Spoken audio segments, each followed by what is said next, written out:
खुद से जीतने वालों को मेरा सलाम और प्रणाम। आज एक जातक कथा से समझेंगे कि माइंडलेस रिएक्शन जैसे अलार्म की आवाज़ पर इरिटेशन, ट्रैफिक पर गुस्सा, दूसरों की बेवकूफ़ी पर चिढ़ना रोज़ हमारे लिए कैसे नर्क बनाते हैं, और 3 सिंपल प्रैक्टिसेस से हम अभी अपने मन को कैसे शांत कर सकते हैं। यह नर्कों में भी सबसे भीषण और पीड़ादायक नर्क था, एक अंतहीन काली सुरंग जिसमें हर वक्त अंधेरा छाया रहता और तापमान लगातार बदलता रहता। कभी इतनी ठंडी हवा चलती कि लगता हड्डियां चटक जाएंगी, कभी लपटें उठती तो लगता कि मांस पिघल जाएगा। हमेशा चारों ओर सड़ने और जलने की बदबू फैली रहती। इसी घोर नर्क में 2 लोग सजा भुगत रहे थे। इनमें से एक आगे चलकर कुछ जन्मों बाद गौतम बुद्ध बनेंगे। 2 दुबले पतले शरीर लोहे की मोटी जंजीरों से बंधे हुए थे। उन्हीं जंजीरों से दोनों एक बड़ा भारी पत्थर खींच रहे थे। उस पत्थर पर खड़ा था नर्क का जल्लाद। यहां उसका काम था इन दोनों को सजा देना और अंत समय तक यह पत्थर खिंचवाना। जल्लाद के हाथ में 3 शूलों वाला भाला था। जैसे ही इन दोनों में से कोई थकता, ढीला पड़ता, तो जल्लाद बार बार भाले को प्राणी की पीठ में चुभाता और मार मार कर लहूलुहान कर देता। जल्लाद इन दोनों को एक पल का चैन नहीं लेने देता। उसे इनकी पीड़ा से कोई फर्क नहीं पड़ता था, मानो उसके पास हृदय ही ना हो। दिन हो या रात वो इन दोनों के सर पर खड़ा रहता और बिना थके ऐसे ही सताता जैसे उसमें किसी ने चाबी भर दी हो, उसे भी कोई धक्का दे रहा हो, जैसे उसे भी कोई सता रहा हो। उनमें से एक प्राणी जो आगे चलकर बुद्ध बनने वाला था, आज वो देख रहा था कि जल्लाद उसके साथी के साथ कुछ ज्यादा ही बेरहमी से पेश आ रहा है, लगातार मारे जा रहा है। ये देखकर उसके अंदर कुछ जागा, तीव्र बेचैनी पैदा हुई। वो जल्लाद से कुछ कहना चाहता था। वो जानता था कि अगर उसने दखल दिया तो जल्लाद उसकी खाल खींच लेगा। फिर भी भीतर एक ताकत उसे धकेल रही थी। अंदर से इतनी तीव्र भावना उठी कि वो खुद को रोक नहीं पाया और बोल पड़ा, क्या तुम उसे एक पल के लिए भी नहीं छोड़ सकते? तुम उसे लगातार क्यों पीट रहे हो?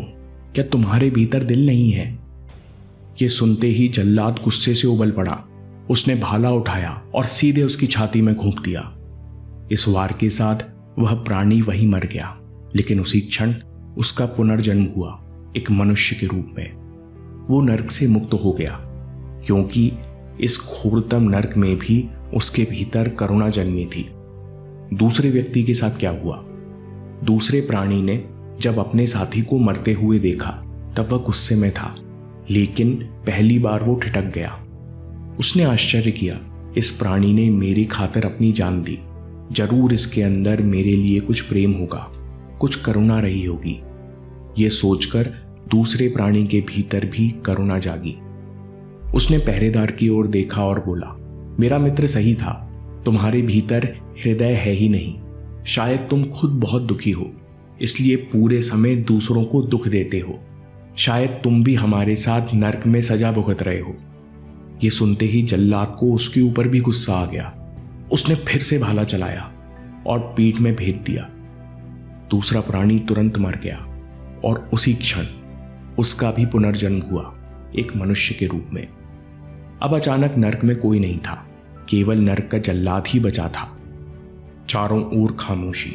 जल्लाद को वो दोनों लोग कभी पसंद नहीं थे, लेकिन अकेलापन उसे बहुत कष्ट दे रहा था। इस दुख में उसके अंदर से आवाज उठी, अगर फिर कभी मुझे किसी नर्क का रक्षक बनना पड़ा तो मैं बेहतर पेश आऊंगा, थोड़ी दया रखूंगा। नर्क के जल्लाद के पास भी दिल था। जैसे ही जल्लाद के कठोर दिल में दया का भाव उत्पन्न हुआ, वैसे ही नर्क का द्वार खुला। वो गुफा प्रकाश से भर गई और आवाज गूंजी, सद्गुण तुम्हारे भीतर जन्म चुका है, इसलिए तुम्हें अब ज्यादा देर तक नर्क नहीं सहन करना होगा। तुम शीघ्र ही मनुष्य के रूप में जन्मोगे। थॉट नॉयटन कहते हैं, हर किसी के पास दिल होता है, बस उसे छूने वाला चाहिए।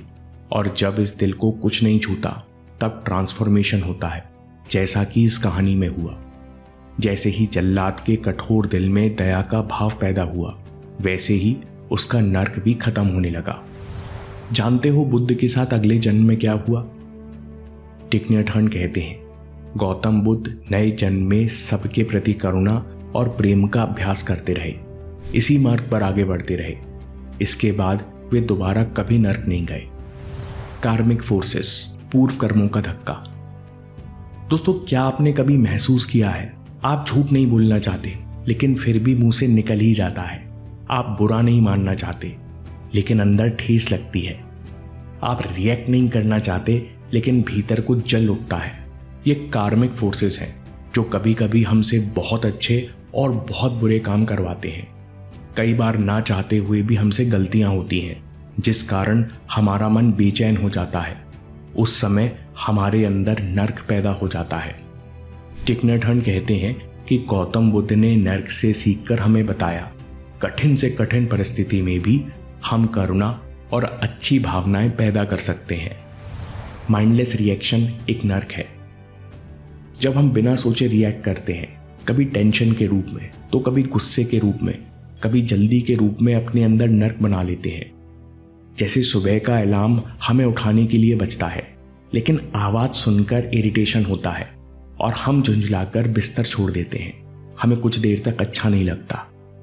उसी तरह ट्रैफिक में खड़े खड़े बेचैनी होती है और सब पर गुस्सा आता है, लेकिन इस गुस्से का कोई लाभ नहीं। कोई बीच में बात काटे या मुंह पर हंस दे तो अंदर कुलबुलाहट रहती है और हम अपनी बात नहीं कह पाते। अब सबसे बड़ी परेशानी यह है कि जब आप इस नर्क से बाहर निकलना नहीं जानते तो आप केवल कष्ट नहीं भोगते बल्कि आपके आसपास सब लोग दुखी होते हैं। सवाल यह है कि नर्क से बाहर कैसे आएं? इसे ट्रांसफॉर्मेशन यानी अपने भीतर झांकने का पल कैसे बनाएं? टिक नैट हन कहते हैं कि माइंडफुलनेस बुरे विचारों और भावनाओं से भागना नहीं, बल्कि ये तो खुद से मुलाकात है। माइंडफुलनेस में हम केवल विश्राम और आनंद में नहीं होते बल्कि सचेत और जागृत भी होते हैं। हमारे भीतर का ध्यान, हमारे अंदर की अवेयरनेस एक दीपक है और उसका तेल है हमारी सांस, हमारे सजग कदम और हमारी शांत मुस्कान। जब हम सजग होकर इस प्रकार जीते हैं तो हम इस दीपक को प्रकाशित करते हैं। जब भी खुद को माइंडलेस रिएक्शन के नर्क में फंसा पाओ तो इन 3 अभ्यास से अपने अंदर माइंडफुलनेस का दीप प्रकाशित करो। 3 आदतें जो नर्क को स्वर्ग बना सकती हैं। जब भी गुस्सा या तनाव महसूस हो, 5 सेकंड पॉज करो और सांस को अंदर आते जाते महसूस करो। सांस लेते हुए कहो, मैं स्थिर हूं। सांस छोड़ते हुए कहो, मैं तनाव, रिएक्शन छोड़ता हूं। हर सांस के साथ हल्के होते जाओ। ये 5 सेकंड का ब्रेक आपको रिएक्शन की जगह रिस्पॉन्स देगा। दूसरा अभ्यास, माइंडफुल स्माइल। टिक नैट हन कहते हैं कि बहुत हल्की नरम मुस्कान जो आपकी सांस के साथ जुड़ी होती है वो आपकी जागरूकता बढ़ा देती है। कैसे करें? माथे और चेहरे की मसल्स को एकदम रिलैक्स छोड़ दें। जबड़ा और कंधे ढीले छोड़ें। चेहरे पर मुस्कान और दिल में प्रेम महसूस करें। सांस लें और अंदर कहते जाएं, मैं सांस लेता हूं, मैं शांत हूं। सांस छोड़े और कहें, मैं सांस छोड़ता हूं और ये मुस्कान मेरे अंदर बह रही है। इस तरह ये अभ्यास करते जाएं। अभ्यास करने से ये अपने आप ऑटोमेटिक होने लगेगा। तीसरा अभ्यास, माइंडफुल वॉकिंग। जब भी मन व्यथित हो तो घूमने निकल जाओ। अपना ध्यान तलुओं पर ले आओ। कोई कोशिश नहीं, कोई तलाश नहीं। शांति और आनंद यही है। हम चलते हैं, सांस लेते हैं, सब सहज रूप में हो रहा है क्योंकि हम पहले से ही रिलैक्स्ड हैं। जब हम इस भावना से चलते हैं तब मन, चिंता, विचारों से हम पहले ही मुक्त हैं। हम आनंदित होने के लिए और प्रेजेंट में बने रहने के लिए बस इतना ही काफ़ी है। दोस्तों, अगर हम प्रैक्टिस करें तो हम अपने अंदर नर्क पैदा होने से रोक सकते हैं और अनजाने में अगर पैदा हो भी जाए तो इसे बहुत सुंदर सीख में, खालीपन, शांति, धन्यवाद और आनंद में बदल सकते हैं। धीरे धीरे ये अभ्यास अपने आप होने लगता है। रिएक्शन रिस्पॉन्स बन जाता है जिससे हमारे कार्मिक फोर्सेस, पुरानी आदतें सब कमजोर हो जाते हैं और हम इस पल में स्थिर रहते हैं। दोस्तों, एक लड़के के साथ अजीब घटना हुई। उसके 2 साल की मेहनत 2 दिन में खत्म हो गई। लड़का पूछता रहा, मेरे साथ ऐसा क्यों हुआ? क्यों मेरी मेहनत पर पानी फिर गया? जिस कारण वो आगे ना बढ़ पाया। फिर एक अनोखे अभ्यास ने उसे पास्ट के दर्द को भूलना सिखा दिया। आप भी देखिए एक जली रोटी की कहानी, कैसे अपने पास्ट को छोड़े और आगे बढ़े। और याद रखिए, आपके समय से कोई वीडियो, कोई ऐप, कोई न्यूज़ कीमती नहीं है। मैं काम के किस्से लाता रहूंगा। हम जीतेंगे।